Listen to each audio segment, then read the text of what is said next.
સુંદર શ્રીમદ સત્સંગી જીવન ગ્રંથનું આપણે સૌ રસપાન કરી રહ્યા છીએ. ભગવાન નીલકંઠ વર્ણિની યાત્રા અવિરત ચાલતી ચાલતી ભારતના અનેક તીર્થોને પાવન કરતી કરતી દક્ષિણ ભારતની અંદર ભગવાન નીલકંઠ વર્ણિ વન વિચરણ કરી રહ્યા છે. ત્યાંથી ચાલતા ચાલતા આદિવરા ક્ષેત્રની અંદર ભગવાન આવ્યા છે. આદિવરા ક્ષેત્રમાં 3 દિવસ રોકાઈને ત્યાંથી ભગવાન નીલકંઠ વર્ણિ સિરપુરની અંદર આવ્યા છે. અને સિરપુર એક એવું સ્થાન છે,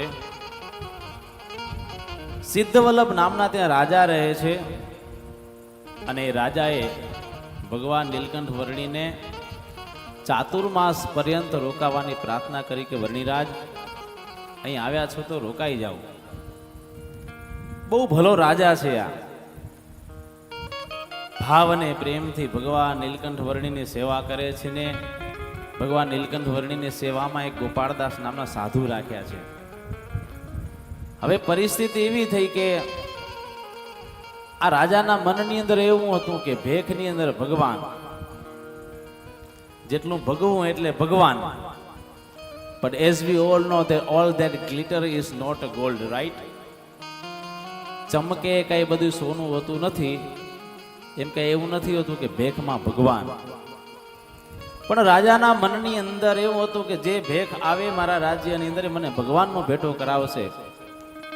પણ રાજાને ખબર નથી આ બ્રહ્મચારી આવ્યા એ સાક્ષાત બીજા કોઈની સ્વયં ભગવાન છે. હવે આ રાજાના રાજ્યની અંદર અમુક અમુક લોકો એવા દંભીઓ રહેતા હતા, સિદ્ધો રહેતા હતા, પાખંડીઓ રહેતા હતા કે જે તામસ મંત્રોની ઉપાસના કરતા હતા, મલિન મંત્રોની ઉપાસના કરતા હતા. કાલી, ભૈરવ, વીર, યોગિની, શાકિની, ડાકિની, આ બધી મેલી વિદ્યાનો ઉપયોગ કરનારા આવા બધા સિદ્ધો ત્યાં રહેતા હતા. અને ભગવાન નીલકંઠ વર્ણિ ત્યાં આ સિરપુરની અંદર રોકાયેલા છે. રાજા ખૂબ ભાવ અને પ્રેમથી નીલકંઠ વર્ણિની સેવા કરે છે. અને જે પેલા સિદ્ધો ત્યાં રહેતા હતા એમની સાથે ભગવાન નીલકંઠ વર્ણિનો સરસ મજાનો બગીચો છે. અને ફૂલવાડીમાં ભગવાન નીલકંઠ વર્ણિનો ઉતારો આપવામાં આવ્યો છે. હવે આ બધા જે પાખંડી સિદ્ધો હતા એ રાજાના રાજ્યની અંદર બધું ડાયરેક્ટ મળી જતું. એવા મોજ કરતા, ખાઈ પીને તડીમલા થઈ ગયા હતા, ફૂલા ફાલ્યા હતા. બધા 100-125 કિલો તો વજન થઈ ગયો હતો બધાનો. એવા જલસા કરતા હતા બધા. ભગવાન વિચાર કરવા લાગ્યા કે પૃથ્વી ઉપર આવ્યો છું, આવા દંભીઓ, આવા પાખંડીઓને ખુલ્લા તો કરવા જ પડશે. ને એ જ વખતે સુરત મુનિ કહે છે કે હે રાજા, ભગવાન નીલકંઠ વર્ણિના સંકલ્પથી એક આશ્ચર્ય સર્જાયું છે.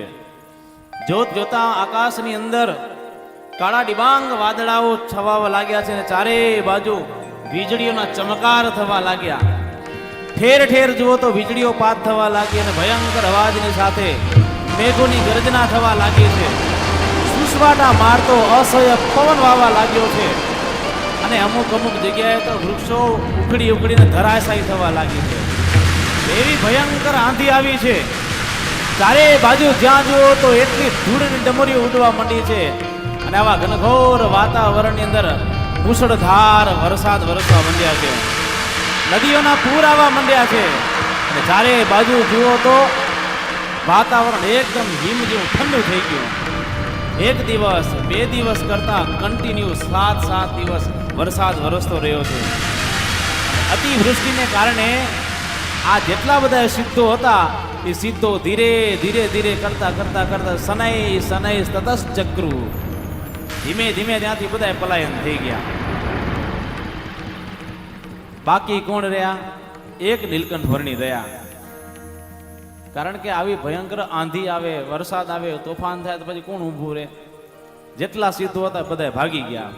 રાજા આવીને જોયું તો એક નીલકંઠ વર્ણિ ત્યાં બેઠેલા છે. રાજાને મનમાં એમ થયું આ ખરા સિદ્ધ છે કે આવી ભયંકર પરિસ્થિતિની અંદર પણ એકદમ શાંતપણે ત્યાં બેઠેલા છે. આ જેટલા ભાગી એ બધા ખોટા છે. અને ભગવાન નીલકંઠ વર્ણિના પ્રત્યે રાજાને એટલો ભાવ થયો ઉલટાનું સન્માન વધી ગયું. અને આવું બધું જ્યાં સન્માન જોયું અને સન્માન જોતાની સાથે ઓલા પેલા જે સિદ્ધો હતા એના મનની અંદર તેલ રેડાણું.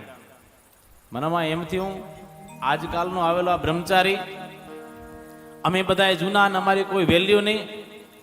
ક્રોધની અગ્નિમાં એવા બળવા લાગ્યા, નક્કી કર્યું કે એમ કરો, મારવાના પ્રયત્નો કરો વર્ણીને. અને પછી તો જંતર મંતર કામણ ટુમણ મંત્ર મૂઠ દોરા ધાગા જેટલા કઈ પ્રયત્ન કરવા પડે બધા પ્રયત્ન કર્યા.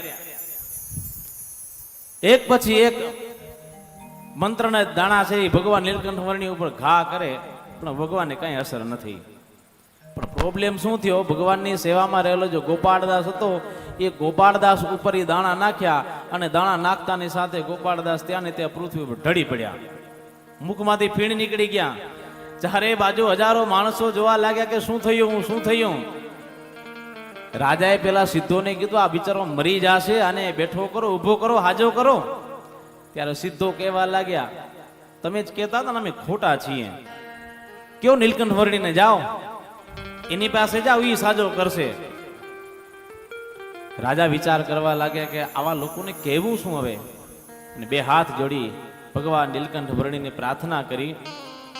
અને એ જ વખતે ભગવાન નીલકંઠ વર્ણી જમણા કાનની અંદર અષ્ટાક્ષર મંત્રનો જપ કર્યો અને જપ કરતાની સાથે ગોપાળદાસ તરત ફ્રેક્શન ઓફ સેકન્ડમાં ઊભા થઈ ગયા. આજુબાજુ રહેલા જે લોકો હતા એ લોકોને મનમાં એમ થયું કે આ વર્ણી છે એ કોઈ સામાન્ય નથી. પણ ખરાખરીનો ખેલ તો ભાઈ હવે શરૂ થયો. શું થયું, જે ઓલા મંત્રેલા દાણા નાખ્યા હતા ને અડદની મુઠ્ઠીનો પ્રયોગ કર્યો હતો ને એ પાછી રિવર્સ સિસ્ટમ થઈને પાછી આવી. આ બ્લેક મેજિક એવી છે ને, charms, black magic, if it does not succeed it comes return. હા, આ પેલા મંત્રો બધા એવા છે. આ બ્લેક મેજિક ને બધું કહેવાય ને, અમુક જે કાળી વિદ્યાઓ, જો એ સફળ થાય તો ઠીક છે, અને જો સફળ ન થઈ તો યુટર્ન થઈને પાછી આવીને એને જ નડે. અને અહીંયા થયું એવું, આ લોકોએ જેટલી મેલી વિદ્યા ભગવાન નીલકંઠ વર્ણી ઉપર ફેંકી હતી એ બધી પાછી થઈને સિદ્ધોને નડી. એમાં એકાદ સિદ્ધ ત્યાં પૃથ્વી ઉપર ઢળી પડ્યો, અધમુઓ થઈ ગયો. ઓલા બધા જગાડવા માંડ્યા પણ જાગે નહીં.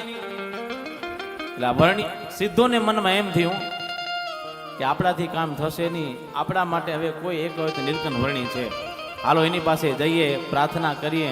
અને તમામ સિદ્ધોએ ભગવાન નીલકંઠ વર્ણીને પ્રાર્થના કરી કે વર્ણીરાજ, અમારા સિદ્ધને તમે જીવતા કરો. ભાઈ ભગવાન તો અજાત શત્રુ છે. કોઈ પણ માણસ ગમે એવો અકોણો જીવ હોય ભગવાનની પાસે આવે ને પ્રાર્થના કરે ને, ભગવાન બહુ દયાળુ છે. અને એ જ વખતે ભગવાને કરુણામય એવી દ્રષ્ટિથી પેલા સિદ્ધને ત્યાં બેઠો કર્યો, તરત સાજો થયો. અને જેટલા સિદ્ધો હતા એ તમામ સિદ્ધો ભગવાન નીલકંઠ વર્ણીને શરણે થયા છે. પોતાના મહેલની અંદર રહી ગયા. રાજા એટલી પ્રેમથી સેવા કરે અને એમ કરતા એક દિવસ એવી ઘટના બનેલી છે. એક તૈલંગ દેશનો બ્રાહ્મણ રાજા પાસે ત્યાં આવેલો છે. પહેલા તો પોતે બહુ શ્વેત હતો, રૂડો રૂપાળો, એકદમ ફૂટડો યુવાન જેવો લાગે એવો હતો. પણ એ બ્રાહ્મણે હાથી કાળ પુરુષ અને લવણ એટલે કે મહાદાન એને સ્વીકાર્યું. અને મહાદાન સ્વીકારતાની સાથે એ બ્રાહ્મણ ધોળો મટીને એકદમ કાળો થઈ ગયો. એની કેપેસિટી નથી, એની કેપેસિટીથી વધારે લેવા ગયો તો આખો એનો મુખ હતો એ શ્યામ વર્ણનું થઈ ગયું. તમને ખબર છે ને હરિભક્તો, ઇટ વિલ કન્ટિન્યુ, એટલું રહેશે, પણ જે વધારાની વસ્તુ છે ને બધી નીકળી જશે. આ આપણો હાથનો ખોબો છે ને, ખોબો, એ ખોબાની અંદર કેટલું વસ્તુ માસે, જ્યાં સુધી ખોબો ભરાઈ જશે ત્યાં સુધી, રાઈટ. પણ જેવું તમે ઓવર કરતા જશો તો ઇટ વિલ કમ આઉટ, બારે નીકળી જશે. એમ કોઈ પણ વસ્તુ છે ને એની એક લિમિટ હોય. કહેવાય ને, anything in access is a poison. કોઈ પણ વખતે એક્સેસ જ્યારે થાય છે ત્યારે દુઃખને આપનારી થાય છે. દુનિયામાં બનાવેલી ભગવાને કોઈ પણ વસ્તુ છે કોઈ ખરાબ નથી. બધી વસ્તુ કોના માટે ભગવાને બનાવી છે? માણસને માટે, રાઈટ. એનો ઉપભોગ કરો, મોજથી, આરામથી, લેરથી જિંદગી જીવો, પણ નોટ ઇન એક્સેસ. એની પણ એક લિમિટ છે. અને લિમિટથી જ્યારે માણસ બહાર જાય છે ત્યારે કેવી પરિસ્થિતિ થાય છે. આ બ્રાહ્મણ તમે જુઓ છો, ગૌર વર્ણન એવો રૂડો રૂપાળો હતો, પણ આ દાન લેતાની સાથે એ શ્યામ વર્ણનો થઈ ગયો, કારણ કે એની કેપેસિટી નથી, અને કેપેસિટી કરતાં વધારે દાન લીધું. તો એમ માનવામાં આવે છે કે આવું વિશિષ્ટ દાન લેવાથી આપનાર વ્યક્તિનું જે પાપ છે એ લેનાર ઉપર ચડી જાય છે. એટલે ભાઈ જિંદગીમાં એટલું જ લેવું, જેટલી આપણી કેપેસિટી હોય ને એટલું જ. ધંધો કરતા હોય તો ધંધાની અંદર પણ એટલું જ માર્જિન આપણે રાખવું. 5 રૂપિયાની વસ્તુ છે એ 50 રૂપિયામાં દેવાય, પણ 5 રૂપિયાની વસ્તુ 500 રૂપિયામાં ન દેવાય. સમજાય છે ને? પ્રોફિટ હોય એની પણ કંઈક લિમિટ હોય. પછી કોઈકને આપણે સ્લેવ કરીને હેરાન કરીને લઈએ, દેટ વિલ નોટ સ્ટે, લાંબો સમય નહીં રહે. અને પરિસ્થિતિ એવી થઈ. આજે ભૂદેવ હતો, એ ભૂદેવ રાજા પાસે આવ્યો ને મહાદાન લીધું, અને મહાદાન લેતાની સાથે એનો પાપનો ભાર એટલો બધો વધી ગયો કે એનું આખું શરીર છે ચેન્જ થઈ ગયું. કઈ શરીરમાં કઈ રોગ નહોતો, પણ શું હતું? ઇન એક્સેસ જે વધારે લીધું ને એનો પ્રભાવ હતો, કે ના કારણે પોતાનો જે ગૌરવર્ણ હતો એ ગૌરવર્ણ થોડી વારમાં, ક્ષણવારમાં તો કોલસા જેવો કાળો થઈ ગયો. અને આવી જ્યાં પરિસ્થિતિ થઈ ત્યારે સમાજના લોકો એને બહિષ્કૃત કરવા લાગ્યા કે શરમ નથી આવતી, તારી કેપેસિટીથી વધારે દાન લીધું. અને ભાઈ દુનિયામાં એવું છે, એક વખત છે ને બદનામી મળી દુનિયામાં, એક વખત દુનિયામાં બદનામી મળે પછી મોઢું દેખાડવું છે ને બહુ અઘરું પડે. બહુ ધ્યાન રાખવું લાઈફમાં. કેરેક્ટર ક્યારે પણ એવું લૂઝ ન થાય કે જેના કારણે સમાજની અંદર આપણે આપણું મોઢું પણ લોકોને બતાવી ન શકીએ. છુપા રહીને ફરવું પડે, એના કરતાં ગૌરવથી લોકોની સાથે જીવન જીવવાનો પ્રયત્ન કરીએ. આ બ્રાહ્મણની પરિસ્થિતિ એવી થઈ, સમાજને બહિષ્કૃત કરવા લાગ્યો. અને આ ભૂદેવ વિચાર કરવા લાગ્યો, કરવું શું? આના કરતાં મરી જાઉં તો સારું. જ્યારે કાંઈ રસ્તો ન મળ્યો ત્યારે આ બ્રાહ્મણને ખબર પડી કે અત્યારે ભગવાન નીલકંઠ વર્ણિરાજ આ રાજ્યની અંદર આવેલા છે. અને આવીને ભગવાન નીલકંઠ વર્ણિની પાસે પ્રાર્થના કરે છે, વર્ણિરાજ, મારા જીવનની અંદર મેં કેપેસિટી કરતાં વધારે દાન લીધેલું છે, મને માફ કરો. હવે મને આ દુઃખમાંથી બચાવો, કારણ કે મારા ઉપર એક કલંક આવ્યો છે ને આ પાપરૂપ કલંકથી તમે જ બચાવી શકશો. જીવનમાં બહુ ધ્યાન રાખવું, ક્યારે એવું આપણા ઉપર કલંક ના આવે, એવું આપણું જીવન ન થાય કે બે લોકો આવીને કહી ગયા આ માણસ આવું કરે.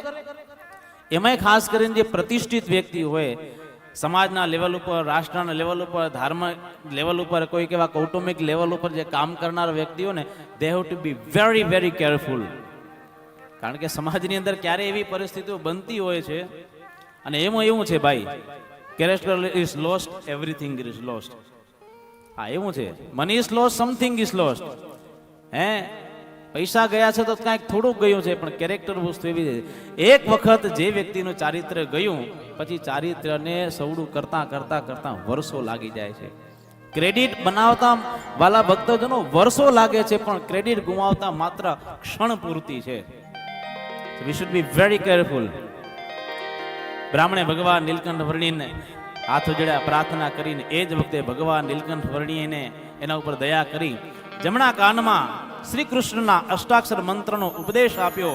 અને મંત્રનો ઉપદેશ આપતાની સાથે જેમ જેમ બ્રાહ્મણ એ મંત્ર સાંભળતો ગયો તેમ તેમ એના શરીરની અંદર રહેલી જે કાળપ હતી, કાળપ દૂર થતી ગઈ. જે શ્યામ વર્ણ હતો એ શ્યામ વર્ણ ધીરે ધીરે ધીરે તેજસ્વી ગૌર વર્ણ બની ગયો. આ ખાલી માત્ર એની ચામડીનો રંગ બદલ્યો એટલું જ નહોતું, પણ ભાઈ ભગવાનના અષ્ટાક્ષર મંત્રની અંદર કેટલી તાકાત છે. ગમે એવા પાપ હોય માણસનો દૂર થઈ જાય છે.